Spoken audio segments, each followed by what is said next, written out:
Dealing with Mikadono Sisters is a breeze. Mikadono Sanshimai wa Ongai, Koroi, adapted from Aya Hirakawa's manga, premiered on July 10, 2025, launching a romantic comedy centered on chosen family and the quirks of prodigious talent. Episode 1, titled Prodigy and Passableness, introduces you Aya's journey at Psycho Academy as he navigates life with the illustrious Mikadono sisters. I found myself unexpectedly charmed by the episode's heartfelt premise and vibrant energy, though its harem leanings left me cautious, eager to see if it can transcend rom-com cliches to deliver something truly meaningful. Episode 1 opens with Yu Iase, an ordinary high schooler and son of the late actress Subaru Iase, enrolling at the elite Psycho Academy, where he's overshadowed by the three royals, the Mikadono sisters, Kazuki, acting prodigy, Nico, martial artist, and Miwa, shogi master. After a humiliating sparring match in the dojo, where Nico rescues him, Yu arrives at his new home, a mansion owned by his mother's friend, only to discover it's the Mikadono residence. The sisters, hyper-focused on their crafts, are distant and disorganized, neglecting family bonds. Yu, determined to fulfill his mother's dying wish for a happy family, begins tidying their home and ends the episode with a cheerful "have a nice day" that subtly stirs their hearts. Episode 1 lays the foundation for the family unity arc, establishing Yu's role as a caretaker for the Mikadono sisters and his mission to forge familial bonds. The revelation that his mother's friend is the sisters' father is a key turning point, setting up the central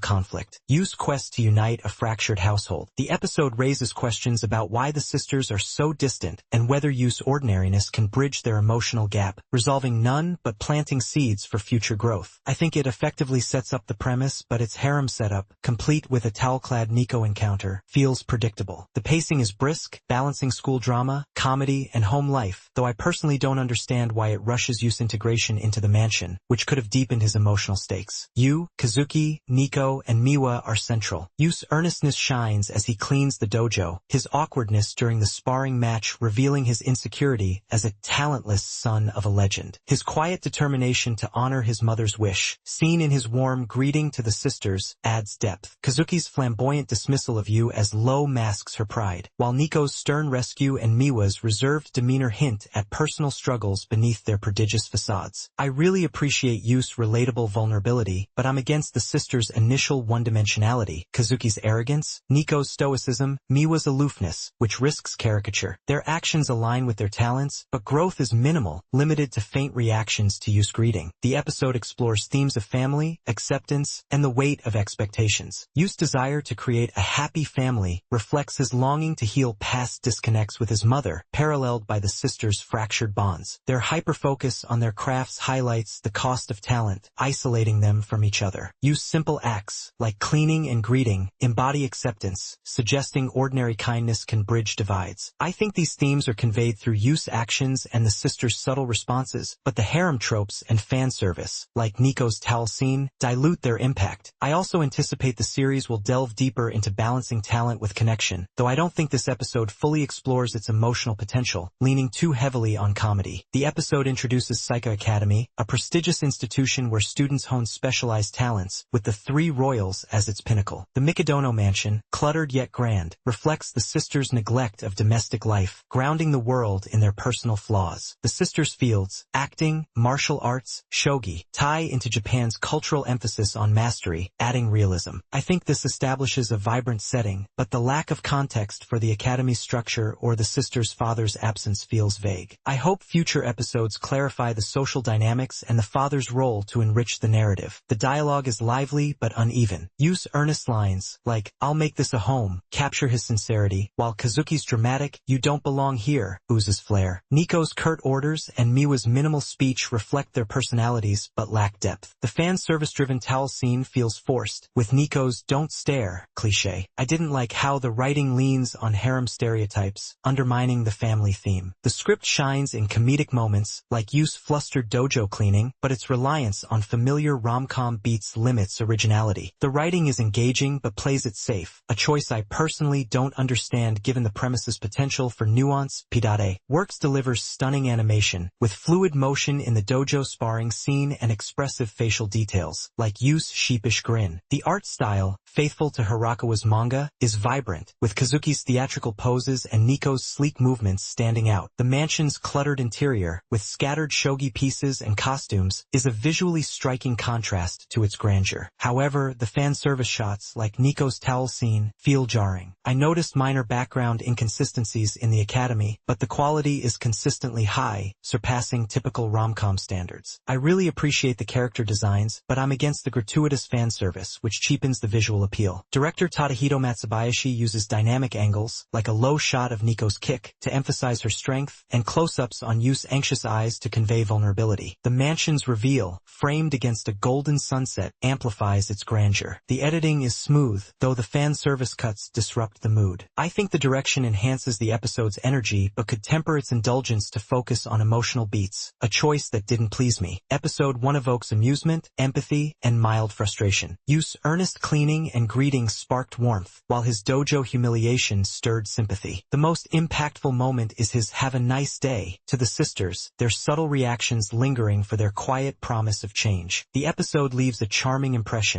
prompting reflection on how small acts can heal divides. I found myself rooting for Yu but wary of the harem setup, craving more focus on family over romance. The major philosophical lesson is the power of kindness in fostering connection. Yu's simple acts, cleaning, greeting, challenge the sisters' isolation, suggesting that ordinary efforts can mend fractured bonds. The episode underscores that family is built through care, not talent, a reminder to prioritize relationships over achievements. Episode 1 of Dealing with Mikadono Sisters Is a vibrant, heartfelt opener, excelling in its stunning animation, Tachibana and Koga's performances, and Yu's endearing mission. Its strengths lie in its comedic timing, vivid character designs, and family theme. However, predictable harem tropes, fan service, and shallow sister portrayals temper its impact. I think the episode succeeds in establishing its premise but struggles to balance comedy and depth. I anticipate the series will thrive if it prioritizes family bonds over romantic cliches and deepens the sisters' arcs. For now, episode 1 is a charming, flawed start that keeps me intrigued for Yu's journey.